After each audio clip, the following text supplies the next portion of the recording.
ಓಂ ಶಾಂತಿ ಮಧುರಾತಿ ಮಧುರ ಶಿವ ಪರಮಾತ್ಮ ತಂದೆಯ ಮಧುರ ಮಹಾವಾಕ್ಯವನ್ನು ಕೇಳೋಣ. ಇಂದಿನ ಮುರಳಿಯ ದಿನಾಂಕವಾಗಿದೆ 1/1/2026. ಪ್ರಾತಃ ಮುರಳಿ ಬಾಪ್ತಾದ ಮಧುಬನ್. ಮಧುರ ಮಕ್ಕಳೇ, ನೀವು ತಂದೆಯ ಬಳಿ ರಿಫ್ರೆಶ್ ಆಗಲು ಬಂದಿದ್ದೀರಿ. ತಂದೆ ಮತ್ತು ಆಸ್ತಿಯನ್ನು ನೆನಪು ಮಾಡಿ, ಇದರಿಂದ ಸದಾ ರಿಫ್ರೆಶ್ ಆಗಿರುತ್ತೀರಿ. ಪ್ರಶ್ನೆಯಾಗಿದೆ, ಬುದ್ಧಿವಂತ ಮಕ್ಕಳ ಮುಖ್ಯ ಲಕ್ಷಣಗಳೇನು? ಉತ್ತರ: ಬುದ್ಧಿವಂತ ಮಕ್ಕಳಿಗೆ ಅಪಾರ ಖುಷಿ ಇರುವುದು. ಒಂದು ವೇಳೆ ಖುಷಿ ಇಲ್ಲವೆಂದರೆ ಅವರು ಮಂದ ಬುದ್ಧಿಯವರಾಗಿದ್ದಾರೆ ಎಂದರ್ಥ. ಬುದ್ಧಿವಂತರು ಎಂದರೆ ಪಾರಸ ಬುದ್ಧಿಯಾಗುವವರು. ಅವರು ಅನ್ಯರನ್ನು ಪಾರಸ ಬುದ್ಧಿಯವರನ್ನಾಗಿ ಮಾಡುತ್ತಾರೆ. ಆತ್ಮಿಕ ಸೇವೆಯಲ್ಲಿ ಬ್ಯುಸಿಯಾಗಿರುತ್ತಾರೆ. ತಂದೆಯ ಪರಿಚಯ ಕೊಡದೇ ಇರಲು ಆಗುವುದೇ ಇಲ್ಲ. ಓಂ ಶಾಂತಿ. ತಂದೆಯು ಕುಳಿತು ತಿಳಿಸುತ್ತಾರೆ. ಈ ದಾದಾರವರು ಸಹ ತಿಳಿದುಕೊಳ್ಳುತ್ತಾರೆ, ಏಕೆಂದರೆ ತಂದೆಯು ಕುಳಿತು ದಾದಾರವರ ಮೂಲಕ ತಿಳಿಸಿಕೊಡುತ್ತಾರೆ. ಹೇಗೆ ನೀವು ತಿಳಿದುಕೊಳ್ಳುತ್ತೀರೋ ಹಾಗೆಯೇ ದಾದಾರವರು ತಿಳಿದುಕೊಳ್ಳುತ್ತಾರೆ. ದಾದಾರವರಿಗೆ ಭಗವಂತನೆಂದು ಹೇಳಲಾಗುವುದಿಲ್ಲ, ಇದು ಭಗವಾನ್ ವಾಚ್ಯವಾಗಿದೆ. ತಂದೆಯು ಮುಖ್ಯವಾಗಿ ಇದನ್ನೇ ತಿಳಿಸುತ್ತಾರೆ, ದೇಹಿ ಅಭಿಮಾನಿಯಾಗಿ. ಇದನ್ನು ಏಕೆ ಹೇಳುತ್ತಾರೆ? ಏಕೆಂದರೆ ತಮ್ಮನ್ನು ಆತ್ಮನೆಂದು ತಿಳಿಯುವುದರಿಂದ ನಾವು ಪತಿತ ಪಾವನ ಪರಮಪಿತ ಪರಮಾತ್ಮನಿಂದ ಪಾವನರಾಗುತ್ತೀರಿ. ಇದು ಬುದ್ಧಿಯಲ್ಲಿ ಜ್ಞಾನವಿದೆ, ಎಲ್ಲರಿಗೂ ತಿಳಿಸಬೇಕಾಗಿದೆ. ನಾವು ಪತಿತರಾಗಿದ್ದೇವೆ ಎಂದು ಕರೆಯುತ್ತಾರೆ. ಅಂದ ಮೇಲೆ ಹೊಸ ಪ್ರಪಂಚವು ಖಂಡಿತ ಪಾವನವಾಗಿರುವುದು. ಹೊಸ ಪ್ರಪಂಚವನ್ನು ಸ್ಥಾಪನೆ ಮಾಡುವವರು ತಂದೆಯಾಗಿದ್ದಾರೆ. ಅವರನ್ನೇ ಪತಿತ ಪಾವನ ತಂದೆ ಎಂದು ಹೇಳಿ ಕರೆಯುತ್ತಾರೆ. ಪತಿತ ಪಾವನ ಜೊತೆಯಲ್ಲಿ ಅವರಿಗೆ ತಂದೆ ಎಂದು ಹೇಳುತ್ತಾರೆ. ತಂದೆಯನ್ನು ಆತ್ಮರು ಕರೆಯುತ್ತೀರಿ, ಶರೀರವು ಕರೆಯುವುದಿಲ್ಲ. ನಾವಾತ್ಮರ ತಂದೆಯು ಪಾರಲೌಕಿಕನಾಗಿದ್ದಾರೆ, ಅವರೇ ಪತಿತ ಪಾವನನಾಗಿದ್ದಾರೆ. ಇದಂತೂ ಚೆನ್ನಾಗಿ ನೆನಪಿರಬೇಕು. ಇದು ಹೊಸ ಪ್ರಪಂಚವೇ ಅಥವಾ ಹಳೆಯ ಪ್ರಪಂಚವೇ ಎಂಬುದನ್ನಂತೂ ತಿಳಿದುಕೊಳ್ಳಬಹುದಲ್ಲವೇ? ಇಂತಹ ಮಂದ ಬುದ್ಧಿಯವರು ಇದ್ದಾರೆ. ನಮಗೆ ಇಲ್ಲಿಯೇ ಅಪಾರ ಸುಖವಿದೆ, ನಾವು ಸ್ವರ್ಗದಲ್ಲಿ ಕುಳಿತಿದ್ದೇವೆಂದು ತಿಳಿಯುತ್ತಾರೆ. ಆದರೆ ಇದು ಸಹ ತಿಳಿದುಕೊಳ್ಳುವ ಮಾತಾಗಿದೆ. ಕಲಿಯುಗಕ್ಕೆ ಸ್ವರ್ಗವೆಂದು ಹೇಳಲು ಸಾಧ್ಯವಿಲ್ಲ. ಹೆಸರೇ ಕಲಿಯುಗ. ಹಳೆಯ ಪತಿತ ಪ್ರಪಂಚ ಅಂತರವಿದೆಯಲ್ಲವೇ? ಮನುಷ್ಯರ ಬುದ್ಧಿಯಲ್ಲಿ ಇದು ಕುಳಿತುಕೊಳ್ಳುವುದಿಲ್ಲ. ಸಂಪೂರ್ಣ ಜಡೀಭೂತ ಸ್ಥಿತಿಯಾಗಿದೆ. ಮಕ್ಕಳು ಓದದೇ ಇದ್ದರೆ ನೀವು ಕಲ್ಲು ಬುದ್ಧಿಯವರಾಗಿದ್ದೀರಿ ಎಂದು ಹೇಳುತ್ತಾರಲ್ಲವೇ? ತಂದೆಯೂ ಸಹ ಬರೆಯುತ್ತಾರೆ, ನಿಮ್ಮ ಗ್ರಾಮದ ನಿವಾಸಿಗಳು ಬಹಳ ಕಲ್ಲು ಬುದ್ಧಿಯವರಾಗಿದ್ದಾರೆ, ತಿಳಿದುಕೊಳ್ಳುವುದೇ ಇಲ್ಲ, ಏಕೆಂದರೆ ಅನ್ಯರಿಗೆ ತಿಳಿಸುವುದಿಲ್ಲ. ಸ್ವಯಂ ಪಾರಸ ಬುದ್ಧಿಯವರಾಗುತ್ತೀರೆಂದರೆ ಅನ್ಯರನ್ನೂ ಮಾಡಬೇಕು, ಪುರುಷಾರ್ಥ ಮಾಡಬೇಕಾಗಿದೆ. ಇದರಲ್ಲಿ ನಾಚಿಕೆ ಮುಂತಾದ ಮಾತಿಲ್ಲ. ಆದರೆ ಮನುಷ್ಯರ ಬುದ್ಧಿಯಲ್ಲಿ ಅರ್ಧ ಕಲ್ಪದಿಂದ ಉಲ್ಟಾ ಶಬ್ದಗಳು ಬಿದ್ದಿರುವ ಕಾರಣ ಅದನ್ನು ಮರೆಯುತ್ತಿಲ್ಲ. ಹೇಗೆ ಮರೆಸುವುದು? ಅದೆಲ್ಲವನ್ನೂ ಮರೆಸುವ ಶಕ್ತಿಯೂ ಸಹ ಒಬ್ಬ ತಂದೆಯ ಬಳಿಯೇ ಇದೆ. ತಂದೆಯ ವಿನಃ ಮತ್ಯಾರೂ ಈ ಜ್ಞಾನ ಕೊಡಲು ಸಾಧ್ಯವಿಲ್ಲ. ಅಂದ ಮೇಲೆ ಎಲ್ಲರೂ ಅಜ್ಞಾನಿಗಳಾದರು. ಅಂದ ಮೇಲೆ ಅವರಿಗೆ ಮತ್ತೆ ಜ್ಞಾನವೆಲ್ಲಿಂದ ಬರುವುದು? ಎಲ್ಲಿಯವರೆಗೆ ಜ್ಞಾನಸಾಗರ ತಂದೆಯು ಬಂದು ತಿಳಿಸುವುದಿಲ್ಲವೋ ಅಲ್ಲಿಯವರೆಗೂ ಜ್ಞಾನವು ಸಿಗುವುದಿಲ್ಲ. ತಮೋಪ್ರಧಾನರೆಂದರೆ ಅಜ್ಞಾನಿ ಪ್ರಪಂಚ, ಸತೋಪ್ರಧಾನರೆಂದರೆ ದೈವಿ ಪ್ರಪಂಚ. ಅಂತರವಂತೂ ಇದೆಯಲ್ಲವೇ? ದೇವಿ ದೇವತೆಗಳೇ ಪುನರ್ಜನ್ಮವನ್ನು ತೆಗೆದುಕೊಳ್ಳುತ್ತಾರೆ. ಕಾಲಚಕ್ರವು ಸುತ್ತುತ್ತಿರುತ್ತದೆ. ಬುದ್ಧಿಯೂ ಸಹ ನಿರ್ಬಲವಾಗುತ್ತಾ ಹೋಗುತ್ತದೆ. ಬುದ್ಧಿ ಯೋಗವನ್ನು ಇಡುವುದರಿಂದ ಯಾವ ಶಕ್ತಿಯು ಸಿಕ್ಕಿತೋ ಅದು ಮತ್ತೆ ಸಮಾಪ್ತಿಯಾಗಿ ಬಿಡುತ್ತದೆ. ಈಗ ನಿಮಗೆ ತಂದೆಯು ತಿಳಿಸುತ್ತಾರೆ, ಆದ್ದರಿಂದ ನೀವು ಎಷ್ಟೊಂದು ರಿಫ್ರೆಶ್ ಆಗುತ್ತೀರಿ. ನೀವು ರಿಫ್ರೆಶ್ ಆಗಿದ್ದೀರಿ ಮತ್ತು ವಿಶ್ರಾಂತಿಯಲ್ಲಿದ್ದೀರಿ. ತಂದೆಯೂ ಸಹ ಬರೆದು ಕಳುಹಿಸುತ್ತಾರಲ್ಲವೇ? ಮಕ್ಕಳೇ, ಬಂದು ರಿಫ್ರೆಶ್ ಆಗಿ ಮತ್ತು ವಿಶ್ರಾಂತಿಯನ್ನು ಪಡೆಯಿರಿ. ರಿಫ್ರೆಶ್ ಆದ ನಂತರ ನೀವು ಸತ್ಯಯುಗದಲ್ಲಿ ವಿಶ್ರಾಮಪುರಿಯಲ್ಲಿ ಹೋಗುತ್ತೀರಿ. ಅಲ್ಲಿ ನಿಮಗೆ ಬಹಳ ವಿಶ್ರಾಂತಿಯು ಸಿಗುತ್ತದೆ. ಅಲ್ಲಿ ಸುಖ, ಶಾಂತಿ, ಸಂಪತ್ತು ಇತ್ಯಾದಿಗಳೆಲ್ಲವೂ ಸಿಗುತ್ತದೆ. ಅಂದಾಗ ತಂದೆಯ ಬಳಿ ರಿಫ್ರೆಶ್ ಆಗಲು, ವಿಶ್ರಾಂತಿ ಪಡೆಯಲು ಬರುತ್ತೀರಿ. ಶಿವ ತಂದೆಯು ನಿಮ್ಮನ್ನು ರಿಫ್ರೆಶ್ ಮಾಡುತ್ತಾರೆ. ತಂದೆಯ ಬಳಿ ವಿಶ್ರಾಂತಿಯನ್ನು ಪಡೆಯುತ್ತೀರಿ. ವಿಶ್ರಾಂತಿ ಎಂದರೆ ಶಾಂತಿ ಎಂದರ್ಥ. ಸುಸ್ತಾಗಿ ವಿಶ್ರಾಂತಿ ಪಡೆಯುತ್ತಾರಲ್ಲವೇ? ಕೆಲವರು ಕೆಲವೊಂದು ಕಡೆ ವಿಶ್ರಾಂತಿ ಪಡೆಯಲು ಹೋಗುತ್ತಾರೆ, ಆದರೆ ಅದರಲ್ಲಿ ವಿಶ್ರಾಂತಿಯ ಮಾತೇ ಇರುವುದಿಲ್ಲ. ಇಲ್ಲಿ ನಿಮಗೆ ತಂದೆಯು ಪ್ರತಿನಿತ್ಯವೂ ತಿಳಿಸುತ್ತಾರೆ, ಆದ್ದರಿಂದ ನೀವಿಲ್ಲಿ ಬಂದು ರಿಫ್ರೆಶ್ ಆಗುತ್ತೀರಿ. ನೆನಪು ಮಾಡುವುದರಿಂದ ನೀವು ತಮೋಪ್ರಧಾನರಿಂದ ಸತೋಪ್ರಧಾನರಾಗುತ್ತೀರಿ. ಸತೋಪ್ರಧಾನರಾಗುವುದಕ್ಕಾಗಿಯೇ ನೀವಿಲ್ಲಿಗೆ ಬರುತ್ತೀರಿ. ಅದಕ್ಕಾಗಿ ಪುರುಷಾರ್ಥವೇನಾಗಿದೆ? ಮಧುರಾತಿ ಮಧುರ ಮಕ್ಕಳೇ, ತಂದೆಯನ್ನು ನೆನಪು ಮಾಡಿ. ತಂದೆಯು ಎಲ್ಲ ಶಿಕ್ಷಣವನ್ನು ಕೊಟ್ಟು ಬಿಟ್ಟಿದ್ದಾರೆ. ಈ ಸೃಷ್ಟಿ ಚಕ್ರವು ಹೇಗೆ ಸುತ್ತುತ್ತದೆ, ನಿಮಗೆ ವಿಶ್ರಾಂತಿಯು ಹೇಗೆ ಸಿಗುತ್ತದೆ? ಮತ್ಯಾರೂ ಈ ಮಾತುಗಳನ್ನು ತಿಳಿದುಕೊಂಡಿಲ್ಲ. ಆದ್ದರಿಂದ ಅವರಿಗೂ ತಿಳಿಸಿಕೊಡಬೇಕು. ಆಗ ಅವರು ನಿಮ್ಮ ತರಹ ರಿಫ್ರೆಶ್ ಆಗಲಿ.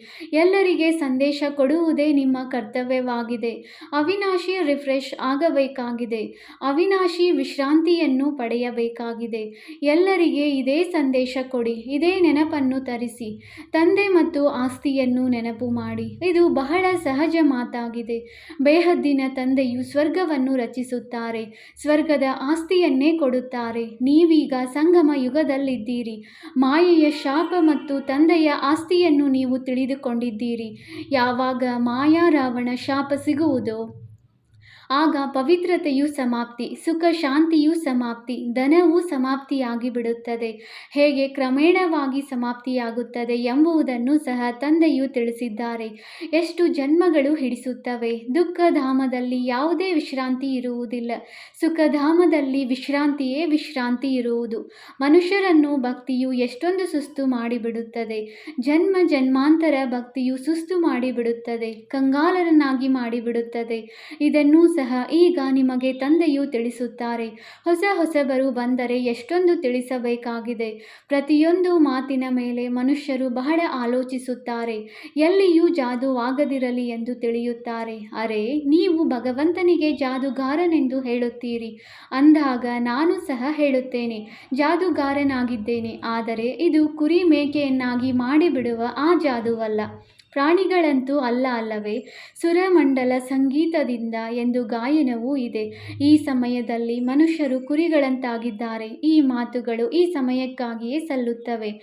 ಸತ್ಯಯುಗದಲ್ಲಿ ಹಾಡುವುದಿಲ್ಲ. ಈ ಸಮಯದ್ದೇ ಗಾಯನವಿದೆ. ಚಂಡಿಕಾ ದೇವಿಯ ಎಷ್ಟೊಂದು ಮೇಳವಾಗುತ್ತದೆ. ಅವರು ಯಾರಾಗಿದ್ದರು ಎಂದು ಕೇಳಿರಿ. ಆಗ ದೇವಿ ಎಂದು ಹೇಳುತ್ತಾರೆ. ಆದರೆ ಇಂತಹ ಹೆಸರುಗಳಂತೂ ಸತ್ಯಯುಗದಲ್ಲಿ ಇರುವುದಿಲ್ಲ. ಸತ್ಯಯುಗದಲ್ಲಿ ಸದಾ ಶುಭ ಹೆಸರುಗಳಿರುತ್ತವೆ. ಶ್ರೀರಾಮ, ಚಂದ್ರ, ಶ್ರೀಕೃಷ್ಣ, ಶ್ರೀ ಎಂದು ಶ್ರೇಷ್ಠರಿಗೆ ಹೇಳಲಾಗುವುದು. ಸತ್ಯಯುಗಿ ಸಂಪ್ರದಾಯಕ್ಕೆ ಶ್ರೇಷ್ಠ ಎಂದು ಹೇಳಲಾಗುತ್ತದೆ. ಕಲಿಯುಗಿ ವಿಕಾರಿ ಸಂಪ್ರದಾಯದವರಿಗೆ ಶ್ರೇಷ್ಠರೆಂದು ಹೇಗೆ ಹೇಳುವರು? ಶ್ರೀ ಎಂದರೆ ಶ್ರೇಷ್ಠ. ಈಗಿನ ಮನುಷ್ಯರಂತೂ ಶ್ರೇಷ್ಠರಲ್ಲ.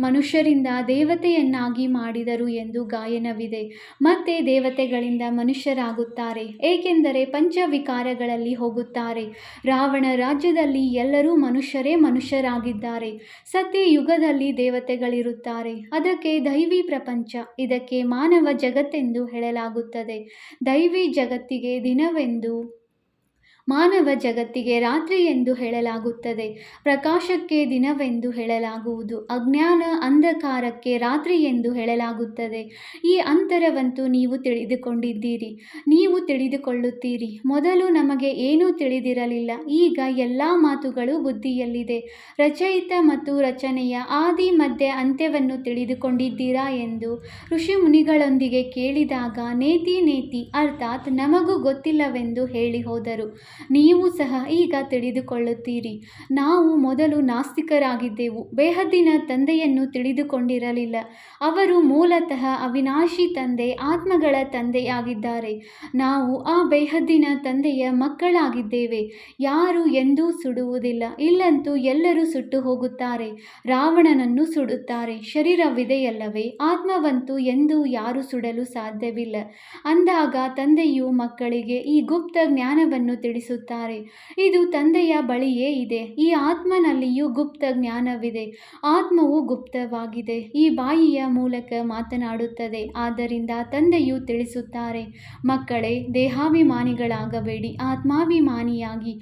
ಏಕೆ ತಲೆ ಕೆಳಗಾಗುತ್ತೀರಿ? ತಮ್ಮನ್ನು ಆತ್ಮನೆಂದು ಮರೆತು ಹೋಗುತ್ತೀರಿ. ಡ್ರಾಮಾದ ರಹಸ್ಯವನ್ನು ಸಹ ಬಹಳ ಚೆನ್ನಾಗಿ ತಿಳಿದುಕೊಳ್ಳಬೇಕಾಗಿದೆ. ಡ್ರಾಮಾದಲ್ಲಿ ಯಾವುದು ನಿಗದಿಯಾಗಿದೆಯೋ ಅದು ಚಾಚೂ ತಪ್ಪದೆ ಪುನರಾವರ್ತನೆಯಾಗುತ್ತದೆ. ಇದು ಯಾರಿಗೂ ತಿಳಿದಿಲ್ಲ. ಡ್ರಾಮಾ ಅನುಸಾರ ಕ್ಷಣ ಪ್ರತಿಕ್ಷಣ ಹೇಗೆ ನಡೆಯುತ್ತಿರುತ್ತದೆ ಎಂಬ ಜ್ಞಾನವೂ ಸಹ ನಿಮ್ಮ ಬುದ್ಧಿಯಲ್ಲಿದೆ. ಆಕಾಶದ ಅಂತ್ಯವನ್ನು ಯಾರೂ ಮುಟ್ಟಲು ಸಾಧ್ಯವಿಲ್ಲ. ಧರಣಿಯ ಅಂತ್ಯವನ್ನು ಪಡೆಯಬಹುದು. ಧರಣಿಯು ಸ್ಥೂಲವಾಗಿದೆ, ಆಕಾಶವು ಸೂಕ್ಷ್ಮವಾಗಿದೆ. ಕೆಲವೊಂದು ವಸ್ತುಗಳ ಅಂತ್ಯವನ್ನು ಪಡೆಯಲು ಸಾಧ್ಯವಿಲ್ಲ. ಆಕಾಶವೇ ಆಕಾಶ, ಪಾತಾಳವೇ ಪಾತಾಳವೆಂಬುದನ್ನು ಶಾಸ್ತ್ರಗಳಲ್ಲಿ ಕೇಳಿರುವ ಕಾರಣ ಮೇಲಕ್ಕೆ ಹೋಗಿಯೂ ನೋಡುತ್ತಾರೆ. ಅಲ್ಲಿಯೂ ಜಗತ್ತನ್ನು ವಿಸ್ತರಿಸುವ ಪ್ರಯತ್ನ ಮಾಡುತ್ತಾರೆ. ವಿಶ್ವವನ್ನು ಬಹಳ ವಿಸ್ತಾರ ಮಾಡಿದ್ದಾರಲ್ಲವೇ? ಭಾರತದಲ್ಲಿ ಕೇವಲ ಒಂದೇ ದೇವಿ ದೇವತಾ ಧರ್ಮವಿತ್ತು, ಮತ್ಯಾವ ಖಂಡಗಳೂ ಇರಲಿಲ್ಲ. ನಂತರದಲ್ಲಿ ಎಷ್ಟೊಂದು ವೃದ್ಧಿ ಮಾಡಿದ್ದಾರೆ. ನೀವು ವಿಚಾರ ಮಾಡಿ, ಭಾರತದ ಎಷ್ಟು ಚಿಕ್ಕ ಭಾಗದಲ್ಲಿ ದೇವತೆಗಳಿರುತ್ತಾರೆ. ಜಮುನಾ ನದಿಯ ತೀರವಿರುತ್ತದೆ. ದೆಹಲಿಯು ಪರಿಸ್ಥಾನವಾಗಿತ್ತು, ಈಗ ಇದಕ್ಕೆ ಸ್ಮಶಾನವೆಂದು ಹೇಳಲಾಗುತ್ತದೆ. ಎಲ್ಲಿ ಅಕಾಲ ಮೃತ್ಯುಗಳಾಗುತ್ತಿರುತ್ತವೆ, ಅಮರ ಲೋಕಕ್ಕೆ ಪರಿಸ್ಥಾನವೆಂದು ಕರೆಯಲಾಗುವುದು. ಅಲ್ಲಿ ಬಹಳ ಸ್ವಾಭಾವಿಕ ಸೌಂದರ್ಯವಿರುತ್ತದೆ.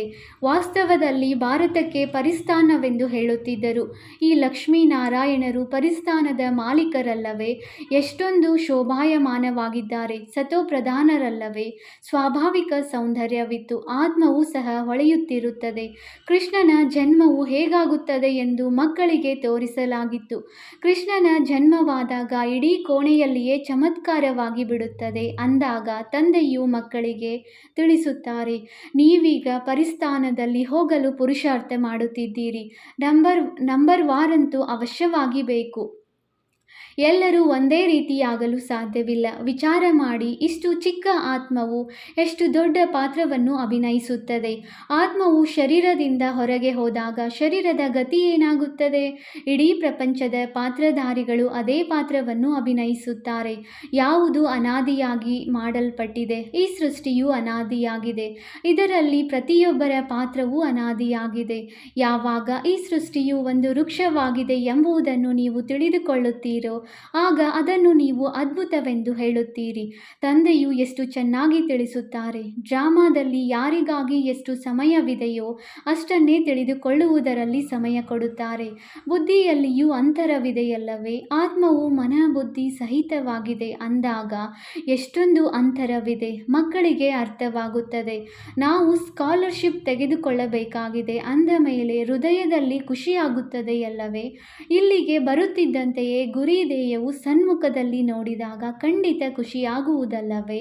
ನಾವು ಈ ರೀತಿಯಾಗುವುದಕ್ಕಾಗಿ ಇಲ್ಲಿಗೆ ಓದಲು ಬಂದಿದ್ದೇವೆಂದು ನೀವೀಗ ತಿಳಿದುಕೊಂಡಿದ್ದೀರಿ. ಇಲ್ಲವೆಂದರೆ ಯಾರೂ ಇಲ್ಲಿಗೆ ಬರಲು ಸಾಧ್ಯವಿಲ್ಲ. ಇದು ಗುರಿ ಧ್ಯೇಯವಾಗಿದೆ. ಇನ್ನೊಂದು ಜನ್ಮದ ಗುರಿ ಧ್ಯೇಯವನ್ನು ನೋಡುವಂತಹ ಈ ರೀತಿಯ ಶಾಲೆಯು ಮತ್ತೆಲ್ಲಿಯೂ ಇರುವುದಿಲ್ಲ. ನೀವು ನೋಡುತ್ತಿದ್ದೀರಿ, ಇವರು ಸ್ವರ್ಗದ ಮಾಲೀಕರಾಗಿದ್ದಾರೆ. ನಾವೇ ಈ ರೀತಿ ಆಗಲಿದ್ದೇವೆ. ನಾವೀಗ ಸಂಗಮ ಯುಗದಲ್ಲಿದ್ದೇವೆ. ಆ ರಾಜಧಾನಿಯವರು ಅಲ್ಲ, ಈ ರಾಜಧಾನಿಯವರೂ ಅಲ್ಲ. ನಾವು ಮಧ್ಯದಲ್ಲಿದ್ದೇವೆ, ಹೋಗುತ್ತಿದ್ದೇವೆ. ಅಂಬಿಗನು ತಂದೆ ನಿರಾಕಾರನಾಗಿದ್ದಾರೆ. ದೋಣಿಯು ಆತ್ಮ ನಿರಾಕಾರಿಯಾಗಿದೆ. ದೋಣಿಯನ್ನು ಎಳೆದು ಪರಮಧಾಮಕ್ಕೆ ಕರೆದುಕೊಂಡು ಹೋಗುತ್ತಾರೆ. ನಿರಾಕಾರಿ ತಂದೆಯು ನಿರಾಕಾರಿ ಮಕ್ಕಳನ್ನು ಕರೆದುಕೊಂಡು ಹೋಗುತ್ತಾರೆ. ತಂದೆಯೇ ಮಕ್ಕಳನ್ನು ಜೊತೆ ಕರೆದುಕೊಂಡು ಹೋಗುವರು. ಈ ಚಕ್ರವು ಪೂರ್ಣವಾಗುತ್ತದೆ. ಮತ್ತೆ ಚಾಚೂ ತಪ್ಪದೆ ಪುನರಾವರ್ತನೆ ಮಾಡಬೇಕಾಗಿದೆ. ಒಂದು ಶರೀರವನ್ನು ಬಿಟ್ಟು ಇನ್ನೊಂದನ್ನು ತೆಗೆದುಕೊಳ್ಳುತ್ತೀರಿ. ಚಿಕ್ಕವರಾಗಿ ಮತ್ತು ಬೆಳೆದು ದೊಡ್ಡವರಾಗುತ್ತೀರಿ. ಹೇಗೆ ಮಾವಿನ ಬೀಜವನ್ನು ಜಮೀನಿನಲ್ಲಿ ಹಾಕಿದಾಗ ಅದರಿಂದ ಮತ್ತೆ ಮಾವು ಬರುತ್ತದೆ, ಅದು ಹದ್ದಿನ ವೃಕ್ಷವಾಗಿದೆ. ಇದು ಮನುಷ್ಯ ಸೃಷ್ಟಿರೂಪಿ ವೃಕ್ಷವಾಗಿದೆ. ಇದಕ್ಕೆ ವಿಭಿನ್ನ ವೃಕ್ಷವೆಂದು ಹೇಳಲಾಗುತ್ತದೆ. ಸತ್ಯ ಯುಗದಿಂದ ಹಿಡಿದು ಕಲಿಯುಗದವರೆಗೆ ಎಲ್ಲರೂ ಪಾತ್ರವನ್ನು ಅಭಿನಯಿಸುತ್ತಿರುತ್ತಾರೆ. ಅವಿನಾಶಿ ಆತ್ಮವು 84 ಜನ್ಮಗಳ ಚಕ್ರದ ಪಾತ್ರವನ್ನು ಅಭಿನಯಿಸುತ್ತದೆ. ಲಕ್ಷ್ಮೀನಾರಾಯಣರಿದ್ದರು, ಅವರು ಈಗಿಲ್ಲ. ಚಕ್ರವನ್ನು ಸುತ್ತಿ ಈಗ ಪುನಃ ಆ ರೀತಿಯಾಗುತ್ತೀರಿ. ಮೊದಲು ಈ ಲಕ್ಷ್ಮೀನಾರಾಯಣರಿದ್ದರು ಎಂದು ಹೇಳುತ್ತಾರೆ. ಅವರದು ಇದು ಅಂತಿಮ ಜನ್ಮವಾಗಿದೆ. ಬ್ರಹ್ಮ ಸರಸ್ವತಿ ಎಲ್ಲರೂ ಹಿಂತಿರುಗಿ ಅವಶ್ಯವಾಗಿ ಹೋಗಬೇಕಾಗಿದೆ. ಸ್ವರ್ಗದಲ್ಲಂತೂ ಇಷ್ಟೊಂದು ಮನುಷ್ಯರಿರಲಿಲ್ಲ. ಇಸ್ಲಾಮಿಗಳಾಗಲಿ ಬೌದ್ಧಿಯರಾಗಲಿ ಇರಲಿಲ್ಲ. ದೇವಿ ದೇವತೆಗಳ ಹೊರತು ಮತ್ಯಾವುದೇ ಧರ್ಮದ ಪಾತ್ರಧಾರಿಗಳಿರಲಿಲ್ಲ. ಈ ತಿಳುವಳಿಕೆಯು ಯಾರಲ್ಲಿಯೂ ಇಲ್ಲ. ಬುದ್ಧಿವಂತರಿಗೆ ಬಿರುದು ಸಿಗಬೇಕಲ್ಲವೇ? ಯಾರೆಷ್ಟು ಓದುವರೋ ನಂಬರ್ವಾರ್ ಪುರುಷಾರ್ಥದಿಂದ ಪದವಿಯನ್ನು ಪಡೆಯುತ್ತಾರೆ. ಅಂದಾಗ ನೀವು ಮಕ್ಕಳಿಗೆ ಇಲ್ಲಿಗೆ ಬರುತ್ತಿದ್ದಂತೆಯೇ ಈ ಗುರಿ ಧ್ಯೇಯವನ್ನು ನೋಡಿ ಖುಷಿಯಾಗಬೇಕು. ಖುಷಿಗೆ ಪಾರವೇ ಇಲ್ಲ. ಪಾಠಶಾಲೆ ಅಥವಾ ಶಾಲೆ ಇದ್ದರೆ ಈ ರೀತಿ ಇರಬೇಕು. ಎಷ್ಟು ಗುಪ್ತವಾಗಿದೆ, ಆದರೆ ಎಷ್ಟು ದೊಡ್ಡ ಪಾಠಶಾಲೆಯಾಗಿದೆ. ಎಷ್ಟು ದೊಡ್ಡ ವಿದ್ಯೆಯೋ ಅಷ್ಟು ದೊಡ್ಡ ಕಾಲೇಜು. ಅಲ್ಲಿ ಎಲ್ಲ ಸವಲತ್ತುಗಳು ಇರುತ್ತವೆ. ಆತ್ಮವಂತೂ ಓದಬೇಕಾಗಿದೆ. ಅದು ಬೇಕೆಂದರೆ ಚಿನ್ನದ ಸಿಂಹಾಸನವನ್ನಾದರೂ ಏರಬಹುದು ಅಥವಾ ಕಟ್ಟಿಗೆಯ ಸಿಂಹಾಸನವನ್ನಾದರೂ ಏರಬಹುದು. ಮಕ್ಕಳಿಗೆ ಎಷ್ಟೊಂದು ಖುಷಿ ಇರಬೇಕು, ಏಕೆಂದರೆ ಶಿವ ಭಗವಾನ್ ವಾಚ್ ಇದೆಯಲ್ಲವೇ? ಕೃಷ್ಣನು ಮೊದಲ ನಂಬರಿನ ರಾಜಕುಮಾರನಾಗಿದ್ದಾನೆ. ಮಕ್ಕಳಿಗೆ ಈಗ ಅರ್ಥವಾಗಿದೆ. ಕಲ್ಪ ಕಲ್ಪವೂ ತಂದೆಯೇ ಬಂದು ತಮ್ಮ ಪರಿಚಯ ಕೊಡುತ್ತಾರೆ. ನಾನು ಇವರಲ್ಲಿ ಪ್ರವೇಶ ಮಾಡಿ ನೀವು ಮಕ್ಕಳಿಗೆ ಓದಿಸುತ್ತಿದ್ದೇನೆ. ದೇವತೆಗಳಲ್ಲಿ ಈ ಜ್ಞಾನವಿರುವುದಿಲ್ಲ. ಜ್ಞಾನದಿಂದ ದೇವತೆಗಳಾದ ಮೇಲೆ ಮತ್ತೆ ವಿದ್ಯೆಯ ಅವಶ್ಯಕತೆ ಇರುವುದಿಲ್ಲ. ಇದರಲ್ಲಿ ತಿಳಿದುಕೊಳ್ಳುವ ಬಹಳ ವಿಶಾಲ ಬುದ್ಧಿಯೂ ಬೇಕು. ಒಳ್ಳೆಯದು. ಮಧುರಾತಿ ಮಧುರ ಅಗಲಿ ಹೋಗಿ ಮರಳಿ ಸಿಕ್ಕಿರುವ ಮಕ್ಕಳ ಪ್ರತಿ ಮಾತಾಪಿತ ಬಾಪ್ದಾದಾರವರ ನೆನಪು, ಪ್ರೀತಿ ಹಾಗೂ ಸುಪ್ರಭಾತ. ಆತ್ಮಿಕ ಮಕ್ಕಳಿಗೆ ಆತ್ಮಿಕ ತಂದೆಯ ನಮಸ್ತೆ. ನಾವು ಆತ್ಮಿಕ ಮಕ್ಕಳಿಂದ ಆತ್ಮಿಕ ತಂದೆಗೆ ನೆನಪು, ಪ್ರೀತಿ ಹಾಗೂ ನಮಸ್ತೆ ನಮಸ್ತೆ ನಮಸ್ತೆ. ಧಾರಣೆಗಾಗಿ ಮುಖ್ಯ ಸಾರ. Point number 1. ಬುದ್ಧಿಯಿಂದ ಈ ಪತೀತ ಪ್ರಪಂಚದ ಸನ್ಯಾಸ ಮಾಡಿ ಹಳೆಯ ದೇಹ ಮತ್ತು ದೇಹದ ಸಂಬಂಧಗಳನ್ನು ಮರೆತು ತಮ್ಮ ಬುದ್ಧಿಯನ್ನು ತಂದೆ ಮತ್ತು ಸ್ವರ್ಗದ ಕಡೆ ಇಡಬೇಕಾಗಿದೆ. Point number 2. ಅವಿನಾಶಿ ವಿಶ್ರಾಂತಿಯ ಅನುಭವ ಮಾಡಲು ತಂದೆ ಮತ್ತು ಆಸ್ತಿಯ ಸ್ಮೃತಿಯಲ್ಲಿ ಇರಬೇಕಾಗಿದೆ. ಎಲ್ಲರಿಗೆ ತಂದೆಯ ಸಂದೇಶ ನೀಡಿ ರಿಫ್ರೆಶ್ ಮಾಡಬೇಕಾಗಿದೆ. ಆತ್ಮಿಕ ಸೇವೆಯಲ್ಲಿ ಸಂಕೋಚ ಪಡಬಾರದು. ವರದಾನ: ಸಂಘಟನೆಯಲ್ಲಿ ಏಕಮತ ಹಾಗೂ ಏಕರಸ ಸ್ಥಿತಿಯ ಮೂಲಕ ಸಫಲತೆಯನ್ನು ಪ್ರಾಪ್ತಿ ಮಾಡಿಕೊಳ್ಳುವಂತಹ ಸತ್ಯ ಸ್ನೇಹಿ ಭವ. ಸಂಘಟನೆಯಲ್ಲಿ ಒಬ್ಬರು ಹೇಳಿದರು, ಇನ್ನೊಬ್ಬರು ಒಪ್ಪಿಕೊಂಡರು. ಇದಾಗಿದೆ ಸತ್ಯ ಸ್ನೇಹದ ಪ್ರತ್ಯುತ್ತರ. ಇಂತಹ ಸ್ನೇಹಿ ಮಕ್ಕಳ ಉದಾಹರಣೆ ನೋಡಿ ಅನ್ಯರು ಸಹ ಸಂಪರ್ಕದಲ್ಲಿ ಬರುವುದರಲ್ಲಿ ಸಾಹಸವನ್ನಿಡುವರು. ಸಂಘಟನೆಯಲ್ಲಿಯೂ ಸೇವಾ ಸಾಧನವಾಗುತ್ತದೆ. ಮಾಯೆಯು ಎಲ್ಲಿಯೇ ನೋಡುತ್ತದೆ. ಇವರಲ್ಲಿ ಏಕತೆ ಚೆನ್ನಾಗಿದೆ, ಒಟ್ಟಾಗಿದ್ದಾರೆಂದರೆ ಅಲ್ಲಿ ಬರಲು ಧೈರ್ಯವಿಡುವುದಿಲ್ಲ. ಏಕಮತ ಹಾಗೂ ಏಕರಸ ಸ್ಥಿತಿಯ ಸಂಸ್ಕಾರವೇ ಸತ್ಯಯುಗದಲ್ಲಿಯೂ ಒಂದು ರಾಜ್ಯದ ಸ್ಥಾಪನೆ ಮಾಡುತ್ತದೆ. ಸ್ಲೋಗನ್: ಕರ್ಮ ಮತ್ತು ಯೋಗದ ಸಮತೋಲನವನ್ನು ಇಟ್ಟುಕೊಳ್ಳುವವರೇ ಸಫಲ ಯೋಗಿಯಾಗಿದ್ದಾರೆ. ಸಂಗಮಯುಗಿ ಸರ್ವ ತೀವ್ರ ಪುರುಷಾರ್ಥಿ ಸಹೋದರ ಸಹೋದರಿಯರಿಗೆ ಹೊಸ ವರ್ಷದ ಜೊತೆಗೆ ಹೊಸ ಯುಗದ ಬಹಳ ಬಹಳ ಶುಭಾಶಯಗಳು. ಹೊಸ ವರ್ಷದ ಈ ಜನವರಿ ತಿಂಗಳ ಮೊದಲ ತಿಂಗಳು ಮಧುರ ಸಾಕಾರ ಬಾಬಾ ಅವರ ಸ್ಮೃತಿಗಳ ತಿಂಗಳು. ನಾವೆಲ್ಲರೂ ಬಾಬಾರವರ ಮಕ್ಕಳು. ಅವ್ಯಕ್ತ ವತನದ ಸೂಕ್ಷ್ಮ ಲೀಲೆಗಳನ್ನು ಅನುಭವಿಸಬೇಕು ಮತ್ತು ಸ್ವಯಂವನ್ನು ಬ್ರಹ್ಮ ತಂದೆಯ ಸಮಾನ ಸಂಪನ್ನ ಮತ್ತು ಸಂಪೂರ್ಣ ಮಾಡಿಕೊಳ್ಳಲು ಇಡೀ ತಿಂಗಳು ತಮ್ಮನ್ನು ಬಂಧನ ಮುಕ್ತ ಮತ್ತು ಜೀವನ್ಮುಕ್ತ ಸ್ಥಿತಿಯನ್ನು ಮಾಡಿಕೊಳ್ಳಲು ಮನಸ್ಸು ಮತ್ತು ಬುದ್ಧಿಯ ಮೌನವನ್ನು ಇಡಿ. ಬುದ್ಧಿ ಬಲದಿಂದ ಅವ್ಯಕ್ತ ವತನದ ಸವಾರಿ ಮಾಡಿ. ಇದೇ ಲಕ್ಷ್ಯದಿಂದ ಈ ತಿಂಗಳಿನ ಅವ್ಯಕ್ತ ಸೂಚನೆಗಳನ್ನು ಕಳುಹಿಸಲಾಗುತ್ತಿದೆ. ಅವ್ಯಕ್ತ ಸೂಚನೆಗಳು: ಈ ಅವ್ಯಕ್ತ ಮಾಸದಲ್ಲಿ ಬಂಧನ ಮುಕ್ತರಾಗಿ ಜೀವನ್ಮುಕ್ತ ಸ್ಥಿತಿಯ ಅನುಭವ ಮಾಡಿರಿ. ಬಾಪ್ದಾದಾರವರ ಇಚ್ಛೆ ಏನೆಂದರೆ ನನ್ನ ಪ್ರತಿಯೊಬ್ಬ ಮಗುವು ಮುಕ್ತಿ ಜೀವನ್ಮುಕ್ತಿಯ ಆಸ್ತಿಯ ಹಕ್ಕುದಾರರಾಗಬೇಕು. ಈಗಿನ ಅಭ್ಯಾಸವೇ ಸತ್ಯಯುಗದಲ್ಲಿ ಸಹಜ ಜೀವನವಾಗಲಿದೆ. ಆದರೆ ಆಸ್ತಿಯ ಹಕ್ಕು ಈಗ ಈ ಸಂಗಮ ಯುಗದಲ್ಲಿದೆ. ಆದ್ದರಿಂದ ಯಾವುದೇ ಬಂಧನವು ಎಳೆಯುತ್ತಿರುವ ಅನುಭವವಾದರೆ ಅದರ ಕಾರಣವನ್ನು ಯೋಚಿಸಿ ಅದರ ನಿವಾರಣೆಯನ್ನು ಮಾಡಿರಿ. ಓಂ ಶಾಂತಿ.